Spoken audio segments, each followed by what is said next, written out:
साल 1819 की बात है। भारत के एक छोटे से गांव नागपुरा में एक प्रसिद्ध तांत्रिक भैरवनाथ अपनी शक्तियों के लिए जाना जाता था। लोग कहते थे कि भैरवनाथ ने इतने सारे अनुष्ठान किए हैं कि वह अब इंसान नहीं बल्कि एक राक्षसी ऊर्जा बन चुका है। उसकी साधना का अंतिम चरण अब शुरू होने वाला था, मृत्यु साधना, जिसमें उसे 7 निर्दोष लोगों की आत्मा बलि के रूप में चढ़ानी थी। भैरवनाथ ने यह साधना एक भयानक जगह चुनी, गांव के बाहर स्थित काल साधना श्मशान, जिसे सबसे खतरनाक और अभिशप्त स्थान माना जाता था। सभी श्रोताओं को सूचित किया जाता है। हमारे चैनल को सब्सक्राइब किया है? अगर नहीं तो आपको एक शानदार अनुभव से चूकने का खतरा है। रात का समय था, चारों ओर घना अंधकार पसरा हुआ था। श्मशान में चिताओं से उठता धुआं वातावरण को और अधिक भयावह बना रहा था। भैरवनाथ, जो अपने अनुष्ठान के पहले चरण की तैयारी कर चुका था, अब अपनी पहली बलि के लिए तैयार था। गांव के कोने में एक छोटा सा झोपड़ा था, जहां माधव नाम का एक 12 वर्षीय अनाथ बालक अकेला रहता था। माधव की मासूमियत और सरलता के कारण गांव वाले उसे बहुत प्यार करते थे, लेकिन भैरवनाथ ने उसे अपनी साधना के लिए सबसे उपयुक्त समझा। उस रात भैरवनाथ ने अपने तंत्र मंत्र का सहारा लिया। उसने माधव को सम्मोहित कर अपने पास बुला लिया। माधव को इस बात का जरा भी आभास नहीं था कि वह अपने जीवन की आखिरी रात जी रहा है। मध्यरात्रि का समय था। चांद अपनी रोशनी से श्मशान को और भी रहस्यमय बना रहा था। भैरवनाथ ने चिता की राख से एक विशाल मंडल बनाया और उसमें विशेष यंत्र स्थापित किए। उसने माधव को मंडल के बीच खड़ा कर दिया। भैरवनाथ ने गूंजते हुए स्वर में मंत्र पढ़ना शुरू किया। हवा अचानक तेज हो गई। श्मशान के पेड़ जोर जोर से हिलने लगे और चिताओं से आग की लपटें उठने लगीं। माधव डर से कांप रहा था, लेकिन तांत्रिक के मंत्रों ने उसे अपनी जगह स्थिर कर दिया। तांत्रिक ने अपने हाथ में एक चमकती हुई खड्ग उठाई और माधव की बलि दे दी। जैसे ही खड्ग माधव के शरीर को छूती है, एक गूंजती हुई चीख श्मशान में गूंज उठती है। माधव की आत्मा शरीर छोड़कर निकल जाती है और सीधा मंडल के अंदर कैद हो जाती है। माधव की बलि के बाद श्मशान में अजीब घटनाएं होने लगीं। मंडल की रेखाएं अचानक चमकने लगीं। राख के ढेर से धुएं की आकृतियां बनने लगीं। माधव की आत्मा ने मंडल के अंदर चक्कर लगाना शुरू कर दिया, जैसे वह किसी चीज के लिए पुकार रही हो। भैरवनाथ ने आत्मा को अपने वश में करने की कोशिश की, लेकिन माधव की मासूम आत्मा एक अजीब ऊर्जा उत्पन्न करने लगी। श्मशान की चिताएं खुद ब खुद जलने लगीं और आसपास का वातावरण पूरी तरह बदल गया। गांव में उस रात से कुछ अजीब बातें होने लगीं। हर कुत्ता श्मशान की दिशा में भौंकने लगा। कई घरों में बच्चों ने रोना शुरू कर दिया। कुछ लोगों ने देखा कि श्मशान से आती रोशनी ने आकाश को लाल कर दिया था। गांव वालों को इसका कारण नहीं पता था, लेकिन यह सब पहली बलि का परिणाम था। भैरवनाथ को इस बात का अंदेशा हो चुका था कि उसकी साधना अब एक सामान्य प्रक्रिया नहीं रही। पहली बलि से प्राप्त शक्ति ने भैरवनाथ को अभिमानी बना दिया था। अब वह महसूस कर रहा था कि श्मशान में जो अदृश्य ताकतें थीं, उन्हें पूरी तरह वश में करने के लिए उसे और बलियों की आवश्यकता थी। तांत्रिक का लक्ष्य न केवल असीम शक्ति पाना था, बल्कि उन अदृश्य शक्तियों को अपने अधीन करना भी था। दूसरी बलि के लिए भैरवनाथ ने सुमित्रा को चुना। वह जानता था कि एक गर्भवती महिला की आत्मा और उसके अजन्मे बच्चे की ऊर्जा उसकी साधना को कई गुना शक्तिशाली बना सकती है। श्मशान में सुमित्रा के बलिदान ने एक विचित्र ऊर्जा पैदा की। मंडल के भीतर सुमित्रा की आत्मा और उसके अजन्मे बच्चे की आत्मा मिलकर एक सफेद रोशनी में बदल गईं। जैसे ही सुमित्रा की आत्मा ने मंडल में प्रवेश किया, श्मशान के चारों ओर गूंजती एक गर्जना सुनाई दी।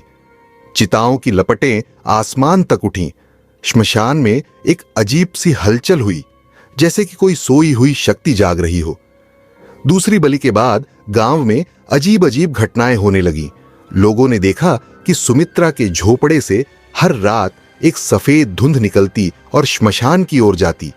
गांव की महिलाएं रातों को अपने बच्चों के रोने की आवाज सुनने लगीं, जबकि बच्चे शांत सो रहे होते। गांव के पेड़ों पर अचानक से सूखी टहनियां झूलने लगीं, जैसे कि किसी का हाथ उन्हें हिला रहा हो। भैरवनाथ ने इन संकेतों को नजरअंदाज करते हुए अपनी तीसरी बलि की योजना बनाई। तीसरी बलि के लिए भैरवनाथ ने गांव के एक साधारण किसान गोपाल को चुना। गोपाल का जीवन संघर्षों से भरा था, लेकिन उसकी ईमानदारी और मेहनत ने उसे गांव में सम्मान दिलाया था। गोपाल को चुनने का कारण यह था कि वह एक बलशाली आत्मा का स्वामी था। श्मशान इस बार पहले से भी ज्यादा भयावह हो चुका था। वहां की हवाएं तेज थीं और ऐसा लगता था कि हर पेड़ किसी भूतिया आकृति की तरह कांप रहा हो। भैरवनाथ ने गोपाल को अपने मंत्रों के माध्यम से बुलाया। वह उसे सम्मोहित कर श्मशान तक ले आया। इस बार तांत्रिक ने चिता की राख से एक त्रिभुजाकार मंडल बनाया। उसने चारों कोनों पर दीपक जलाए और एक बड़ा यंत्र स्थापित किया। मंत्रों की गूंज इतनी तीव्र थी कि ऐसा लगता था कि पूरा श्मशान हिल रहा हो। जैसे ही गोपाल की बलि दी गई, वातावरण पूरी तरह से बदल गया। एक गहरी चीख के साथ गोपाल की आत्मा मंडल के भीतर कैद हो गई। लेकिन इस बार कुछ अलग हुआ। श्मशान की अदृश्य ताकतें खुद को प्रकट करने लगीं। गोपाल की आत्मा ने मंडल के अंदर एक विशाल आकृति का रूप ले लिया। उसके आंखों से लाल रोशनी निकल रही थी और उसकी चीखें पूरे श्मशान में गूंज रही थीं। इस बार श्मशान में एक अदृश्य शक्ति ने भैरवनाथ को चेतावनी दी, तूने अपनी सीमाएं पार कर दी हैं। भैरवनाथ को अपनी साधना के लिए 3 बलियां मिल चुकी थीं, लेकिन अब श्मशान की अदृश्य शक्तियां उसके खिलाफ हो चुकी थीं। माधव की मासूम आत्मा, सुमित्रा की ममता और गोपाल की बलशाली आत्मा ने मिलकर श्मशान में एक ऊर्जा का निर्माण किया। तांत्रिक की साधना के खिलाफ अब ये आत्माएं एकजुट हो गईं। तीसरी बलि के बाद गांव में डर और अधिक बढ़ गया। रातों को हर घर में अजीब आवाजें आने लगीं। लोग अपने सपनों में गोपाल, सुमित्रा और माधव की छवियां देखने लगे। कई लोगों ने देखा कि श्मशान के ऊपर एक लाल धुंध छा गई थी। भैरवनाथ को अब यह समझ आ गया था कि अदृश्य ताकतें उसे हर हाल में रोकने की कोशिश करेंगी, लेकिन उसका घमंड उसे आगे बढ़ने से रोक नहीं पाया। 3 बलियों से मिली शक्तियों ने भैरवनाथ को अभूतपूर्व ताकत प्रदान की, लेकिन साथ ही उसका अहंकार भी बढ़ता चला गया। वह खुद को अजेय समझने लगा। उसकी साधना अब श्मशान के बाहर भी असर दिखाने लगी थी। गांव के लोग एक अनजाने भय से त्रस्त थे। भैरवनाथ ने अपनी साधना के अगले चरण के लिए 4थी और 5वीं बलि की योजना बनाई, जिनसे वह खुद को अमर और अजेय बनाना चाहता था। गांव में एक युवा जोड़ा था, अनमोल और गौरी। दोनों की प्रेम कहानी पूरे गांव में मशहूर थी। उनकी मासूमियत और सच्चे प्यार की कस्में हर किसी को भावुक कर देती थीं। भैरवनाथ जानता था कि सच्चे प्रेम की ऊर्जा उसकी साधना को नई ऊंचाई तक पहुंचा सकती है।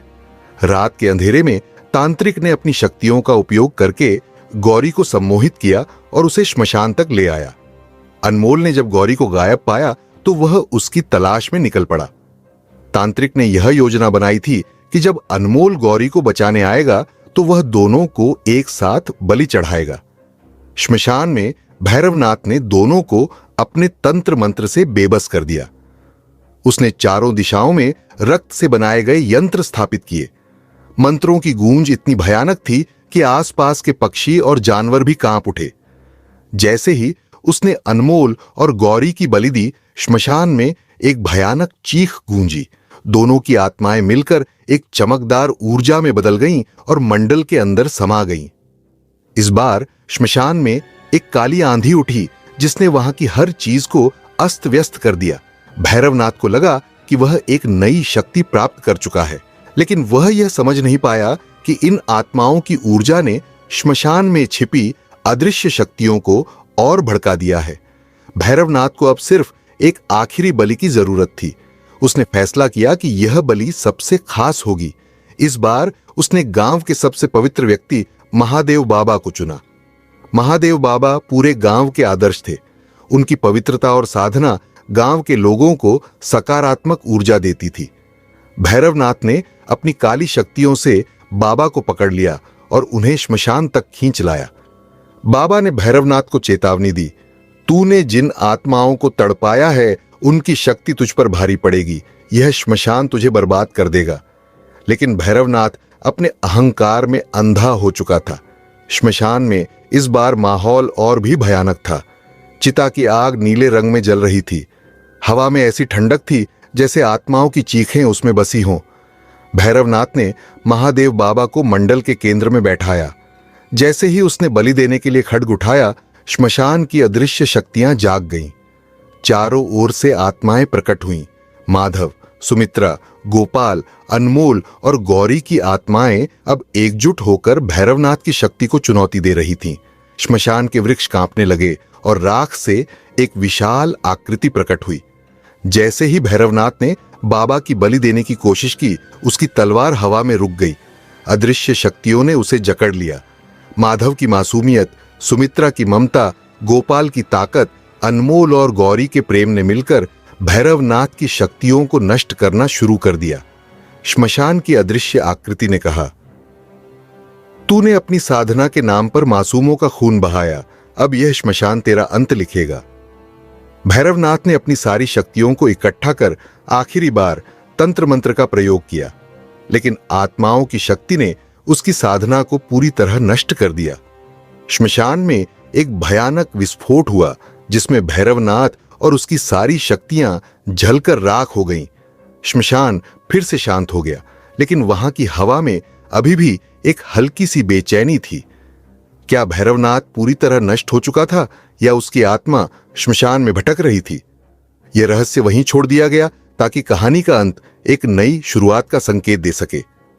5 बलियों के बाद श्मशान में अदृश्य शक्तियां पूरी तरह से जागृत हो चुकी थीं। भैरवनाथ को अब अपने अंतिम लक्ष्य तक पहुंचने के लिए एक और बलि की आवश्यकता थी, लेकिन यह बलि सामान्य नहीं थी। इस बार श्मशान की शक्तियों ने भैरवनाथ को उसकी सबसे कठिन परीक्षा के लिए चुनौती दी। भैरवनाथ अब इतना शक्तिशाली हो चुका था कि उसे विश्वास था कि कोई भी शक्ति उसे हरा नहीं सकती। वह 5 बलियों से मिली शक्तियों का उपयोग कर अपने तंत्र मंत्र को और अधिक शक्तिशाली बनाने लगा। श्मशान में चारों ओर उसकी शक्ति की गूंज सुनाई देने लगी थी, लेकिन इस बार श्मशान की अदृश्य शक्तियों ने उसका रास्ता रोकने की ठान ली थी। रात के अंधकार में भैरवनाथ ने एक स्वप्न देखा। उसमें श्मशान की अदृश्य आकृतियां उसे चेतावनी दे रही थीं। छठी बलि साधारण नहीं होगी, यह बलि तेरे अहंकार की परीक्षा है। यदि तू असफल हुआ तो तेरा अंत निश्चित है। लेकिन भैरवनाथ ने इस चेतावनी को नजरअंदाज कर दिया। श्मशान की शक्तियों ने भैरवनाथ को छठी बलि के लिए एक अद्भुत शर्त दी। इस बार बलि का पात्र कोई और नहीं बल्कि तू खुद होगा। यह सुनकर भैरवनाथ स्तब्ध रह गया। उसे बताया गया कि छठी बलि के लिए उसे अपनी आत्मा की आहुति देनी होगी। उसकी आत्मा श्मशान की ऊर्जा में समाहित हो जाएगी, जिससे वह पूर्ण शक्ति प्राप्त करेगा।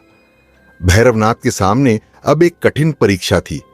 या तो वह अपनी आत्मा को बलिदान कर दे और श्मशान की शक्तियों का स्वामी बन जाए, या फिर वह पीछे हट जाए और उसकी साधना अधूरी रह जाए। भैरवनाथ ने अपनी आत्मा को बलिदान करने का साहस दिखाया। उसने खुद को मंडल के केंद्र में बैठाया। चारों दिशाओं में उसने रक्त से रेखाएं खींची। मंत्रों की गूंज इतनी भयानक थी कि पूरा श्मशान कांप उठा। जैसे ही भैरवनाथ ने मंत्रों का उच्चारण किया, श्मशान की अदृश्य ताकतें प्रकट होने लगीं। चारों ओर काली परछाइयां घूमने लगीं।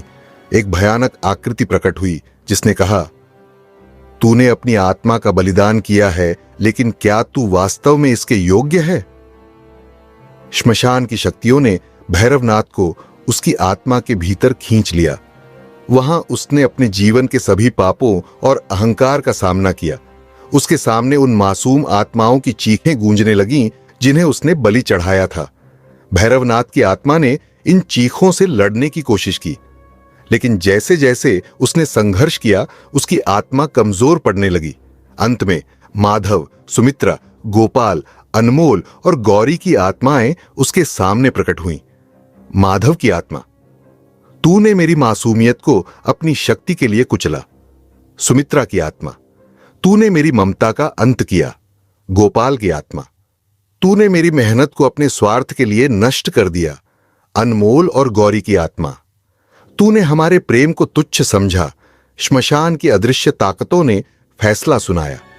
तूने अपनी आत्मा बलिदान की है, लेकिन यह बलिदान तेरा अहंकार मिटाने के लिए था। तूने जो किया उसकी सजा तुझे मिलनी चाहिए। भैरवनाथ की आत्मा को श्मशान के अंदर कैद कर दिया गया। अब वह हमेशा उन आत्माओं की चीखों के साथ श्मशान में भटकने के लिए अभिशप्त हो गया। उसका घमंड और शक्ति हमेशा के लिए खत्म हो गए। श्मशान में फिर से शांति छा गई, लेकिन हर रात एक काली धुंध श्मशान के ऊपर मंडराने लगी। गांव के लोग कहते हैं कि भैरवनाथ की आत्मा अब भी श्मशान में तड़पती है और उसकी चीखें सुनाई देती हैं। भैरवनाथ ने श्मशान की छठी बलि देकर अपनी आत्मा की आहुति दी थी, लेकिन उसे यह नहीं पता था कि यह बलि उसका अंत नहीं, बल्कि एक नए खतरे की शुरुआत थी। उसकी अधूरी इच्छाएं और अधूरी ताकतें अब भी जीवित थीं।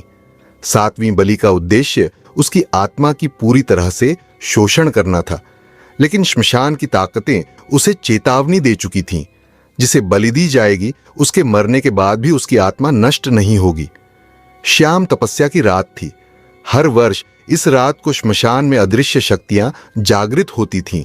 भैरवनाथ की आत्मा अब पूरी तरह से श्मशान में बंधी थी, लेकिन उसकी लालसा और शक्ति का एक अंतिम पोर भी बाकी था। उसे विश्वास था कि वह अब भी सर्वोच्च शक्ति के लिए खुद को साबित कर सकता है। भैरवनाथ की आत्मा ने पुनः बलि की मांग की। उसकी आत्मा को अब भी अधूरा अहंकार था। वह चाहता था कि उसकी ताकत और अधिक बढ़े, ताकि वह गांव के लोगों और श्मशान की शक्तियों को चुनौती दे सके। लेकिन श्मशान की ताकतें जानती थीं कि यदि भैरवनाथ को और शक्ति मिली तो यह विनाशकारी हो सकता है। श्मशान में एक बार फिर से कोहराम मच गया। भैरवनाथ ने अपनी अंतिम बलि के लिए एक निर्दोष जीवन का चयन किया। इस बार उसने गांव की सबसे मासूम और प्यारी बच्ची माला को चुना। माला की निर्दोष मुस्कान और उसकी मासूमियत भैरवनाथ के लिए एक नई ऊर्जा का स्रोत बन गई थी। भैरवनाथ ने माला को बलि देने के लिए मंडल तैयार किया। चारों ओर उसकी आत्मा की शक्ति ने श्मशान में एक भयावह मंजर खड़ा कर दिया। लेकिन जैसे ही भैरवनाथ ने उसकी बलि देने का प्रयास किया, अचानक मौसम ने करवट ली। श्मशान के आसमान में काले बादलों ने डेरा डाल लिया। समय जैसे थम सा गया था। भैरवनाथ की नजरें बार बार माला पर थीं, लेकिन श्मशान की ताकतें पहले से कहीं अधिक ताकतवर हो चुकी थीं। चारों ओर से उथल पुथल मच गई थी। अचानक माला के इर्द गिर्द एक रोशनी उभरने लगी। माला की मासूमियत और उनकी आत्मा की शक्ति ने अदृश्य ताकतों को झकझोर कर रख दिया। माला ने किसी असंभव ताकत से अपनी रक्षा की। उसने अपने इर्द गिर्द एक आभा उत्पन्न की, जिससे भैरवनाथ की शक्तियां कमजोर पड़ गईं। श्मशान में एक भयावह खामोशी छा गई। जैसे ही माला की आभा के प्रभाव में भैरवनाथ ने महसूस किया कि उसकी शक्ति अब धीरे धीरे खत्म हो रही है। उसकी सारी ताकत श्मशान में ही विलीन हो गई। चारों ओर से आवाजें गूंजने लगीं। तूने जो लिया है वही तुझसे लौट कर जाएगा। भैरवनाथ की आत्मा अब पूरी तरह से कमजोर हो चुकी थी। उसकी ऊर्जा खत्म हो गई थी। उसकी अंतिम चीख ने श्मशान को एक अंतिम हलचल में भर दिया। उसकी चीख में अब कोई अहंकार नहीं था, केवल पश्चाताप की पीड़ा थी। माला की पवित्रता और निर्दोषता ने श्मशान को एक नई ऊर्जा से भर दिया था। भैरवनाथ की आत्मा अंततः श्मशान में समा गई, लेकिन उसकी चीखें और काली छायाएं अब भी श्मशान में हलचल पैदा करती हैं। ग्रामीण आज भी कहते हैं कि रात में माला की आत्मा भैरवनाथ की आत्मा को रोके रखती है, ताकि वह कभी भी पूर्ण शक्ति से जाग न सके। 7वीं बलि के बाद भैरवनाथ की ताकत अब पूरी तरह समाप्त हो चुकी थी। उसकी आत्मा श्मशान में बंध गई थी, लेकिन उसका प्रभाव और उसकी छायाएं श्मशान के चारों ओर फैल गई थीं। अभिशप्त साधना अब अपने अंतिम पड़ाव पर पहुंच चुकी थी। भैरवनाथ की आत्मा ने स्वीकार कर लिया था कि उसकी सभी कोशिशें अब खत्म हो चुकी थीं। वह अब अनंत काल तक श्मशान की ताकतों द्वारा कैद था। उसकी अधूरी साधना और उसकी अभिलाषा ने उसे अंततः नष्ट कर दिया था। श्मशान की ताकतों ने भैरवनाथ को अंततः एक बार फिर चेतावनी दी थी, तूने जो लिया वही तुझसे वापस जाएगा। लेकिन अब उसकी शक्ति का कहीं कोई निशान नहीं बचा था। उसकी तंत्र साधना केवल पाषाण बन गई थी। गांव के लोग अब श्मशान के पास जाने से डरते थे। वे जानते थे कि भैरवनाथ की आत्मा वहां मंडराती रहती है। गांव वालों ने धीरे धीरे अपनी दैनिक परंपराएं बदल ली थीं। वे अब श्मशान के आसपास नहीं जाते थे और उन बलियों की चर्चा भी भूलने लगे थे। लेकिन हर रात भैरवनाथ की आत्मा की गूंज चारों ओर सुनाई देती थी। श्मशान के चारों ओर का क्षेत्र अब एक अजीब सी शांत ऊर्जा से भर गया था। मृतकों के क्रियाकर्म में अब एक रहस्यमय भय समा गया था। किसी को भी यह नहीं पता था कि भैरवनाथ की आत्मा कब तक और कैसे बंधी रहेगी। रात के अंधेरे में कहीं से भी उसके स्वर सुनाई देते थे, मुझे मुक्त कर दो, मुझे मुक्त कर दो। हालांकि भैरवनाथ का अंत हो चुका था, लेकिन श्मशान की ताकतें अब भी गांव के लोगों के बीच डर और आशंकाओं को फैलाती रहीं। लोगों ने महसूस किया कि भैरवनाथ की साधना पूरी नहीं हुई थी, उसका अधूरापन कहीं छिपा हुआ था। लेकिन अब श्मशान में कोई नई ताकत जागृत हो चुकी थी। गांव के लोग कहते हैं कि भैरवनाथ की आत्मा अब भी उसी शक्ति के साथ लौट सकती है जिससे न केवल श्मशान बल्कि समूचे गांव को भी खतरा हो सकता है। गांव के बुजुर्गों ने अब तंत्रियों और साधुओं से मदद मांगी। वे चाहते थे कि भैरवनाथ की आत्मा को पूरी तरह समाप्त किया जाए ताकि उसकी काली छाया गांव में और न फैल सके। लेकिन वे जानते थे कि भैरवनाथ की साधना और उसकी ऊर्जा अब भी कहीं शेष है। इस बार वे किसी बलि से अधिक विश्वास और साधना की शक्ति में विश्वास करने लगे थे। गांव में एक युवा तांत्रिक आया जिसने कहा कि वह भैरवनाथ की आत्मा को मुक्त कर सकता है। उसने अपनी साधना शुरू की और गांव वालों के सहयोग से भैरवनाथ की आत्मा को मुक्त करने के लिए तंत्र साधना की। उसकी साधना ने श्मशान में एक नई ऊर्जा का संचार किया।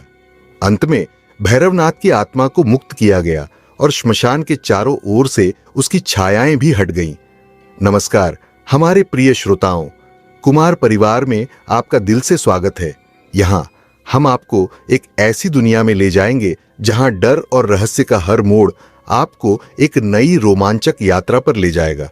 ये जगह न केवल आपके दिल को छुएगी बल्कि आपकी रूह को भी झकझोर देगी। क्या आपने अभी तक हमारे चैनल को सब्सक्राइब किया है? अगर नहीं तो आपको एक शानदार अनुभव से चूकने का खतरा है। हमारे चैनल को सब्सक्राइब करें और इस अविस्मरणीय सफर का हिस्सा बने। हर एक कहानी, हर एक मोड़ आपको एक नई और अनोखी दुनिया से रूबरू कराएगा। एक ऐसी दुनिया जहां रहस्य और रोमांच से भरे पल आपको चौंका देंगे। और हाँ, बेल आइकन दबाना न भूले ताकि हमारी हर नई कहानी की अपडेट सबसे पहले आपके पास पहुंचे।